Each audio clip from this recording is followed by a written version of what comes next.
చూడని ఇంత హాయిని మరిచిపోదు మనసు. ఒదిగి ఉండి నీ వాకిటిలో బదులు కోరి నే నిలుచున్నా. దారి తెలియని చీకటిలో వెలుగు చూసి కాదంటానా.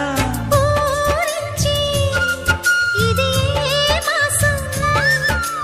ప్రేమించే ప్రతి గుండెను అందెల సందడి చేసే హేమంతం ఇది. మన సొంతం అయినది.